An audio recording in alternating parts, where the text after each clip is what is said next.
important thing is to draw what you love, no matter what anyone else says.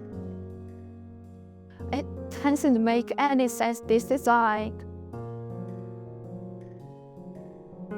I think this weirdness is what makes character design so fun.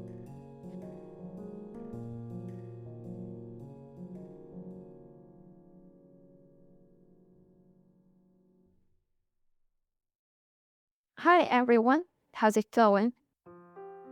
So when I create an original character, I always start by deciding on their pose. This time, I was designing a pair, a male and a female.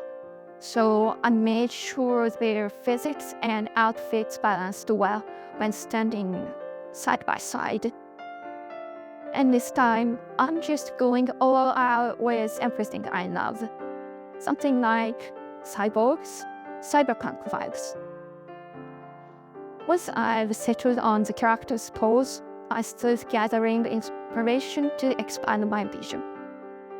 I think, okay, what kind of setting does this character live in?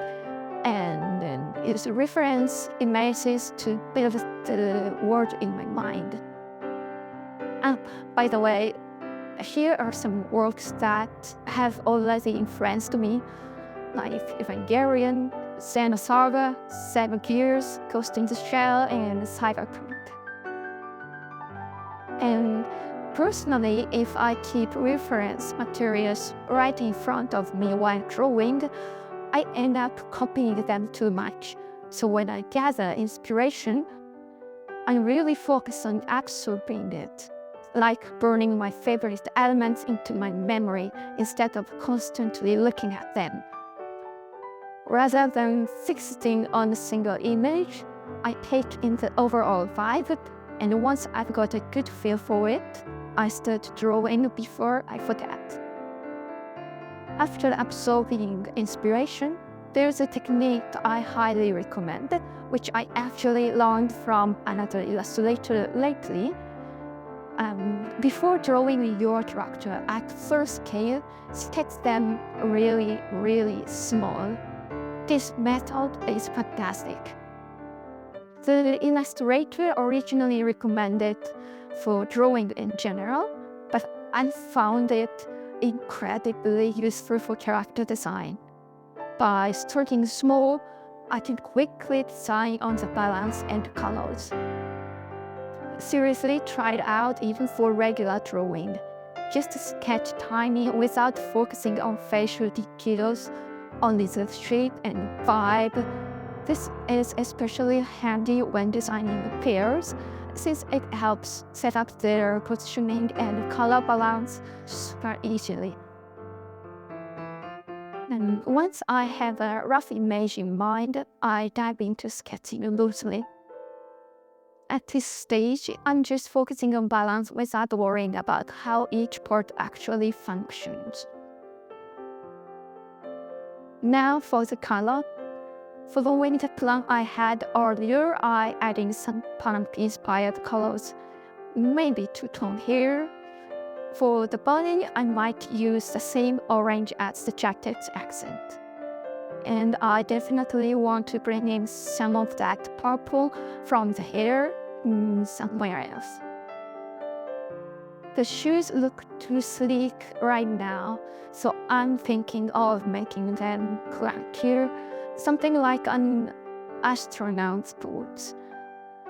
Also, I debated between a short or long jacket for ages, but I think the long one pops more with the orange. That said, it's a bit too much orange, so I'm thinking of going too long for the jacket. Next, I decide which part of the character are human and which are mechanical.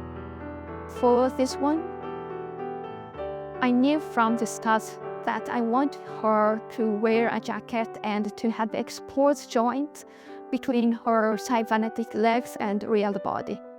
So those two elements are a must. From there, I just tweak things based on the color balance. Once that mostly decided, I started refining the sketch. This jacket, it's looking kind of lame right now, looking back. I'll have to adjust the balance later and make it more stylish. Do you all like designing outfits? Personally, I'm not great at creating everyday clothing, but I love designing fantasy costumes, particularly the styles, and Japanese fantasy, and of course sci-fi outfits. The more intricate and chaotic, the better. On the other hand, I struggle with simple outfits like just t-shirts and jeans. Alright, now on to accessories. I love designs where gadgets are attached around the waist, like the 3D maneuver gear in Attack on Titan. I wanted to incorporate something similar, so I played along with a few ideas.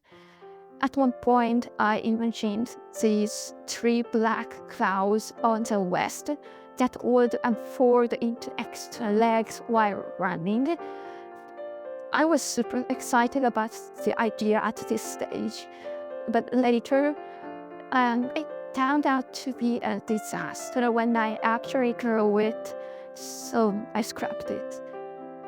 But still, I really loved that chunky, heavy gadget, loaded look around the waist. Alright, with the rough design done, it's time for the line art. The face is just a placeholder for now. I was too into designing the outfit to decide on the details yet. All I knew was that I wanted her to have a confident expression. Funny enough, I didn't actually care much about designing faces this time. I mean, I enjoy it, but I find designing outfits way more fun. I'm trying my best to make the design look cyberpunky, but not sure if it's working. Since this isn't a commission, that's just my own project, I'm letting myself to totally free with it. I can figure out the functionality later. Right now, it's all about passion. I'm just drawing whatever I love, however I want.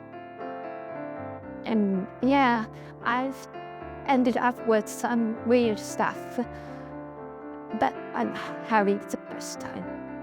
When designing for a client, it's fun to work with the set guidelines and create something that fits their vision. But creating a character packed with nothing but your favorites, that's just pure joy. It's hard to put into words. It's very fun. Everyone watching this video likely loves drawing too, right? Or maybe you're interested in getting into it. Or maybe you used to draw but stopped due to time constraint and now want to start again like me.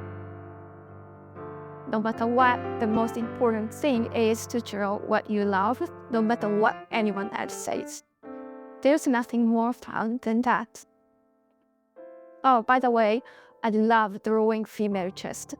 Not in a weird way, just because they're tricky and satisfying to get right. For a character like this, I have to decide, is her chest cybernetic or real? If it's cybernetic, there's no reason to draw it in the first place. But I'm drawing it anyway, because it's fun.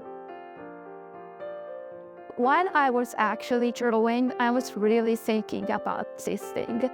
Like, if there were battles in this world, this port would get cold or the enemy could grab it, and then it's game over. It doesn't make any sense, this design. Something like that. Yeah, there are those ports in this design too, but well, it's fine.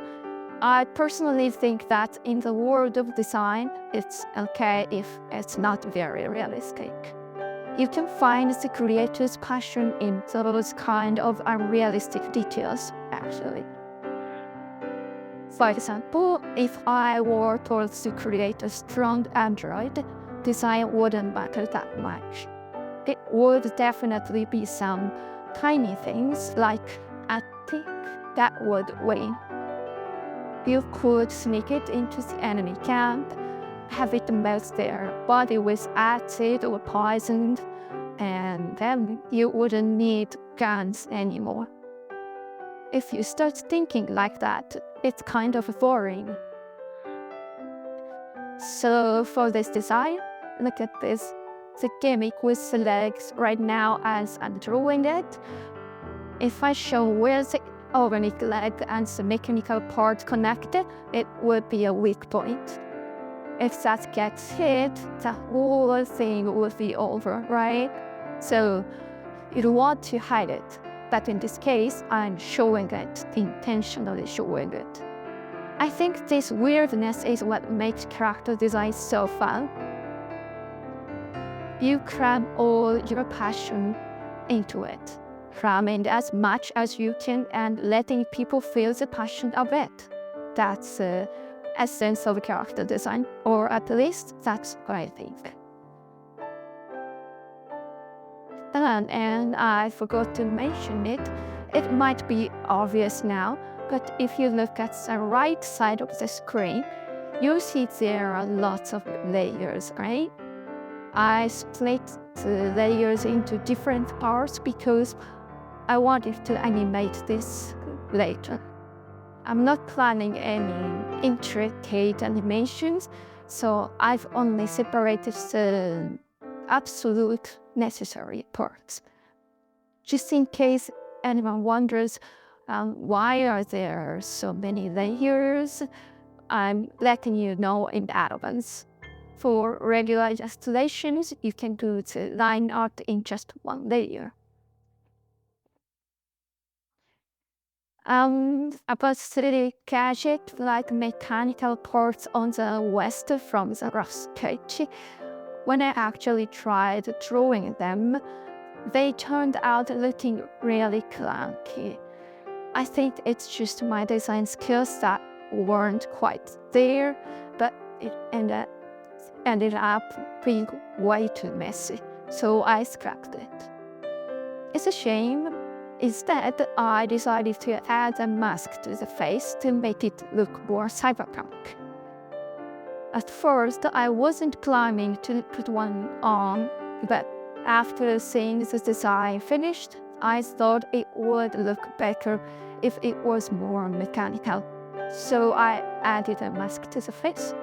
This mask was inspired by Nausicaa of the Valley of the Wind. The gas masks are the best. So cool. Just for those who are watching this video for the first time, I'm Japanese, so I'm really influenced by Studio Ghibli. Now you guys call Ghibli, as well as Japanese games and anime. If you like, tell me about your favorite anime and games in the comments.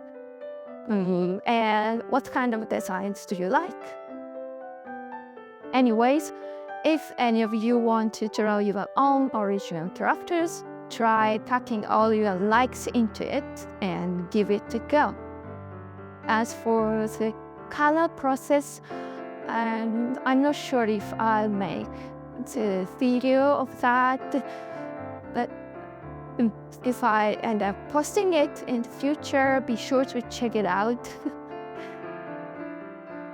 Normally, I make videos with tips that are helpful for illustrations, but sometimes I talk about my art process like this. If you'd like, be sure to subscribe to my channel. Thank you very much for watching all the way through today. See you next time, I hope. Have a great drawing day. Bye bye.